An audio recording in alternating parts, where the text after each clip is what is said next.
Weekend review, Monday, May 27th, 2024. This weekend on Friday, I went to the semifinal down in Carson. It was really cool being back there. Such a great venue, such a cool location. Obviously, we have a lot of history there, and the energy and vibe from the fans and the athletes and everyone who was there is really positive. And that place has a special spot in our history of the CrossFit Games because it was the first location we went to after the ranch, and then we stayed there for a very long time.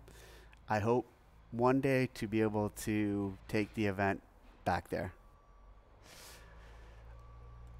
There's an affiliate owner out of from overseas, from Europe, who was recently trying to climb, or he did summit Mount Everest, and then on the descent, something happened, an accident happened, and he went missing. And so Daniel Paterson of Wakefield CrossFit, he is, Wakefield CrossFit is hosting fundraisers, a GoFundMe for him to try to recover his body.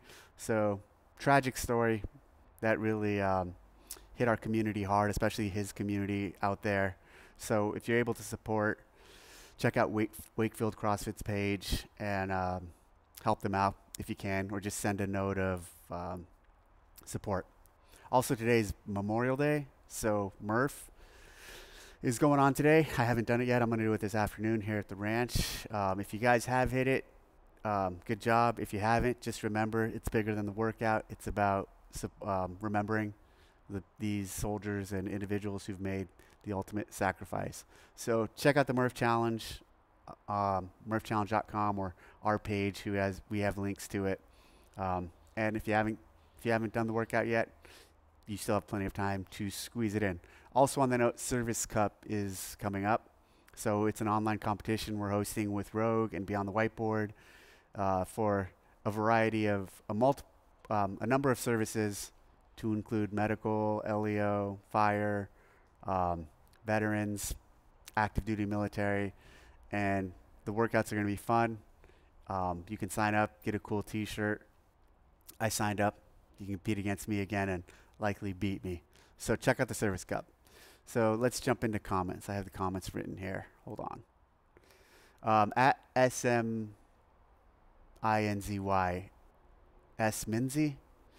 Hiller's your biggest fan. He was crying the entire time you were in exile. I understand where you're coming from, but you're giving him a gift. This video is what he wants. Remember, keep your enemies closer.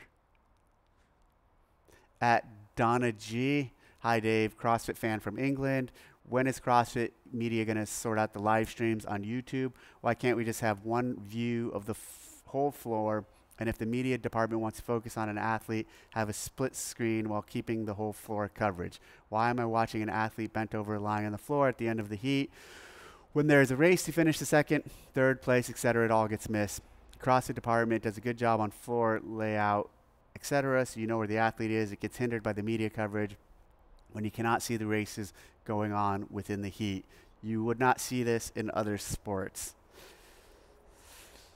So this debate, this discussion, this is, we go back and forth a lot with the different teams who are broadcasting the event, and there is value in being zoomed in on the athletes, and there also is value in what you're suggesting and saying, being pulled out and looking at it from that perspective, because, as you mentioned, we do lay out the workouts. So for most workouts, the first workout, you couldn't see this at all, the run and the clean, but that's because it was a mechanism of having 20 athletes instead of 10 athletes. If we would have ran 10 athletes per heat, we could have laid it out to where you advance, but then it also would have taken 4 hours just to get, or actually 2 hours, 2 hours to get one gender through, 4 hours to get all athletes through.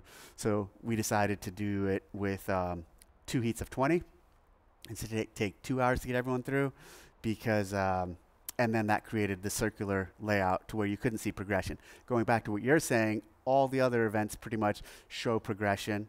And with that, yes, pulling out at times to see that progression, I think is a good strategy for our broadcast teams. But I also think zooming in and seeing athletes performing the work on a given in that workout is fine, and actually a combination of both and playing with both. What you suggest with the split screen too is a good idea. So yes, I agree with most of what you're saying, but I think also coming in on the athletes is fine too. And you would not see this in other sports. Such an authoritative statement, as if it's fact. I think in other sports you see them zooming in on athletes often too. But at extra sloppy, Dave, after the health summit, parentheses, awesome, Rhonda Patrick hired a CrossFit coach, parentheses, Zia Rohrbach, as a personal trainer. And she has even been posting clips of herself doing what is obviously CrossFit on IG. Also, Thomas DeLauer has been having on guests from within the CrossFit space and even talking about his own CrossFit training too. My question is, CrossFit working to build a professional relationship with these people and others? And if not, why? So even think about what you just said about Rhonda Patrick. We had her at the health summit. So that's building a professional relationship with her. And she hired a CrossFit coach, Zia Rohrbach. It's not by accident that she was linked up with Zia. We facilitated that. So we have a relationship with Rhonda, and we are continuing that relationship. And Thomas DeLauer, same thing. I mean, like, I consider him a close friend. Like, we've done a lot together. We'll continue to do a lot together. And CrossFit has a relationship with him, but I wouldn't say that that there's anything we're doing to not to be involved with them. We both these names you mentioned, we have relationships with, and they're pretty good relationships. Maybe we should lean into them more. That could be said. Currently not, but they're not on the outside by any stretch. At our Nezi, attendance at semifinals has continued to be drastically different between the U.S. and elsewhere. America East, TBD. The attendance in Carson was actually quite embarrassing. What gives? The international fan base seems incredibly engaged in the sport. Is the games being in the U.S. causing Americans to choose between a semifinals and the games, and most are choosing the games? It's looking like that Europe is more than ready to host the games, and I'll be interested to see how this year's Rogue Invitational plays out in Scotland. Thanks for all you do, Dave. Yeah, the attendance there in Carson was pretty low. Definitely, it was a big leap of faith to use that venue for that event. Historically, the semifinal numbers aren't as big as the games or regionals, although our regionals in years past have, I felt like, had more people there, especially when we were in Del Mar. I think here's what's going on there. When we had regionals, there were 7 or 8 events around the country. And in that, if you had, call it a California regional, every athlete and every fan who qualified, or every team who qualified for that event, was relatively local to that event. And so it was really easy for fans and family of those athletes and gym members to get to that event. Same thing in Europe. When you look at Europe, you travel across Europe and around Europe is pretty, it's pretty easy. It's much more confined or close together than we are in the U.S.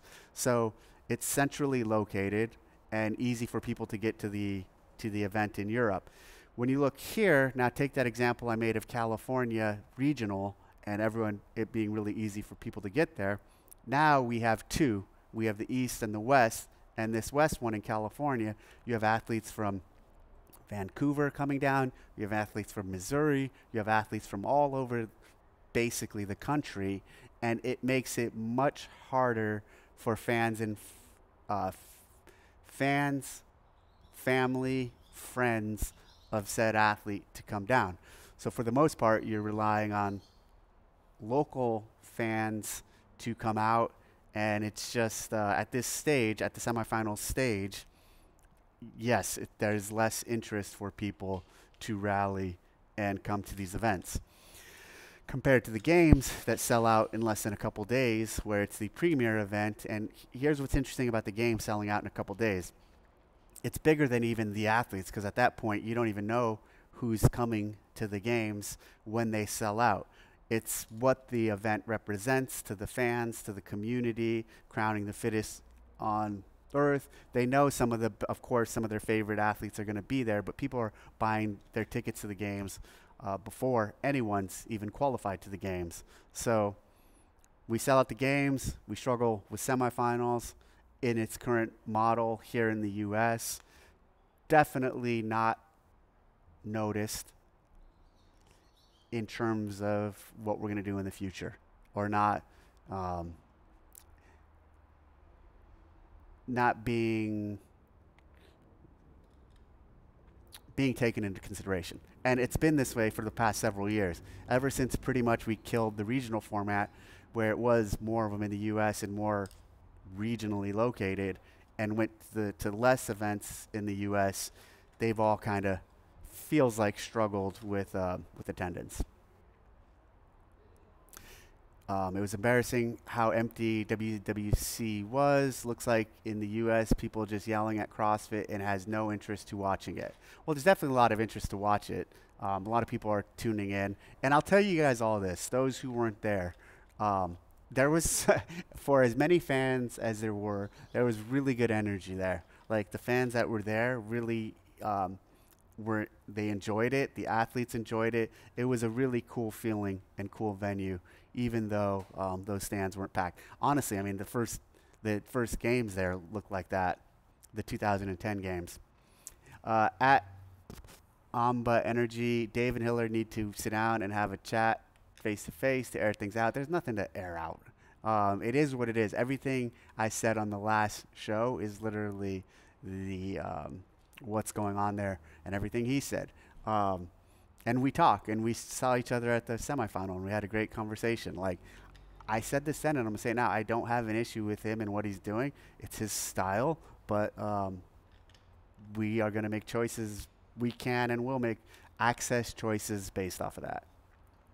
It hurt my feeling. This is Anthony Kios 202. It hurt my feelings when people call out my bullshit too, Castro, but I think about it and usually try to be better.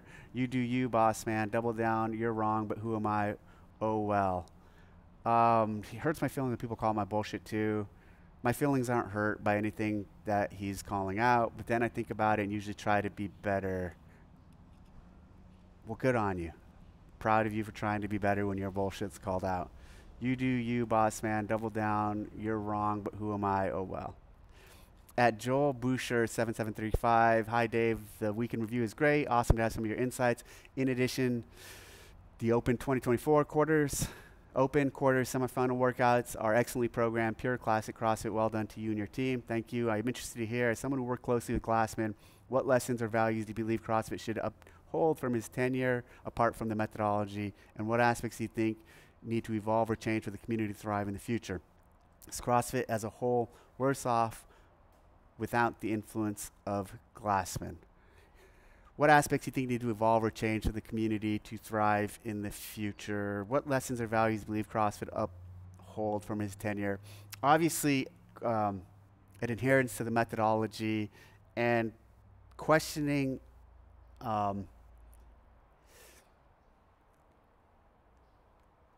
the status quo and the popular direction or the popular movements in fitness, and honestly in anything beyond fitness, are some of the greatest lessons I personally learned from Greg, and adhering to those as a methodology, I think are incredibly valued. Things that need to evolve or change for the community to thrive in the future.